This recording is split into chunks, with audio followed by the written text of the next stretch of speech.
Welcome to Rudra cooking.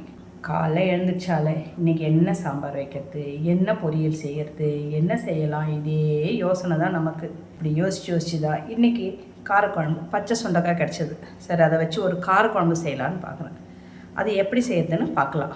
வீடியோக்குள்ளே போகிறதுக்கு முன்னாடி நம்ம சேனலை மறக்காமல் சப்ஸ்கிரைப் பண்ணிக்கோங்க. சமையல் பண்ணுங்கள், ரொம்ப ரொம்ப சந்தோஷமாக இருங்க.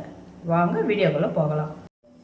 சுண்டைக்காய் காரக்குழம்பு செய்கிறதுக்கு தக்காளி, பச்சை சுண்டைக்காய், கருவேப்பிலை, புளி, பூண்டு, சின்ன வெங்காயம், மிளகாத்தூள், உப்பு இதெல்லாம் எடுத்துருக்கேன். இதை வச்சு தான் நம்ம இப்போ காரக்குழம்பு செய்ய போகிறோம். நான் இந்த சுண்டைக்காவை இந்த மாதிரி நசுக்கி அலசி வச்சுருக்கேன்.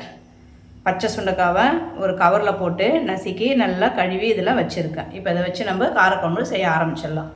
ஒரு வானல் வச்சுருக்கேன், அதில் எண்ணெய் ஊற்றிக்கலாம். காரக்குழம்பு செய்யறதுக்கு எண்ணெய் கொஞ்சம் ஜாஸ்தியாக தான் ஆகும். கொஞ்சம் எண்ணெய் ஊற்றிக்கலாம். எண்ணெய் காஞ்சிடுச்சு, கொஞ்சம் கடுகு போட்டுக்கலாம்.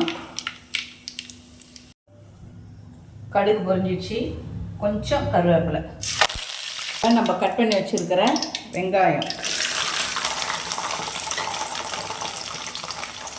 பூண்டு, தக்காளி, சுண்டைக்காய் எல்லாத்தையும் ஒன்றா சேர்த்து நல்லா வதக்கிக்கலாம். இது இந்த கொஞ்ச நேரம் இந்த எண்ணெயிலே நல்லா வதங்கட்டும். இது நல்லா வதங்கினா தான் நல்லா இருக்கும் காரக்குழம்பு. இந்த எண்ணெயிலே நல்லா இது கொஞ்சம் நேரம் வதங்கட்டும். சுண்டைக்காய், தக்காளி, பூண்டு, வெங்காயம் எல்லாமே நல்லாவே வதங்கிடுச்சு. இப்போ நம்ம புளியை கரைச்சி வச்சுருக்கோம். புளி இதுக்கு முன்னாடியே காய் வதங்கிறதுக்கு முன்னாடி ஊற வச்சு கரைச்சி வச்சுக்கணும். அந்த புளி கரைச்சலை இது கூட சேர்த்துடுறேன். புளி கொஞ்சம் கட்டியாக தான் கரைச்சி வச்சுக்கணும். மிளகாத்தூள் 3 ஸ்பூன் மிளகாத்தூள் எடுத்துருக்கேன். அதையும் இது கூட நம்ம சேர்த்துக்கலாம். கொஞ்சம் மஞ்சத்தூள், தேவையான அளவு உப்பு சேர்த்துக்கலாம்.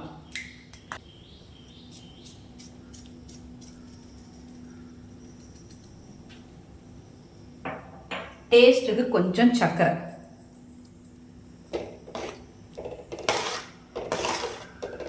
இதெல்லாம் கலந்து இது கொஞ்சம் நேரம் நல்லாவே வேகணும். சுண்டைக்காய் காரக்குழம்பு ரெடி ஆயிடுச்சுங்க. இது மேலே அப்படியே லேசாக கொத்தமல்லி தழையை தூவி இறக்கி ஒரு பாத்திரத்தில் மாற்றி வச்சுக்கலாம். மணமணக்கும் பச்சை சுண்டைக்காய் காரக்குழம்பு ரெடி ஆயிடுச்சு. நீங்களும் இதை வீட்டில் ட்ரை பண்ணி பாருங்கள். மறக்காமல் நம்ம சேனலை சப்ஸ்கிரைப் பண்ணிக்கோங்க. சமையல் பண்ணுங்கள், ரொம்ப ரொம்ப சந்தோஷமாக இருங்க. உங்கள் ஃபேமிலி அண்ட் ஃப்ரெண்ட்ஸுக்கு ஷேர் பண்ணுங்கள். நன்றி, வணக்கம்.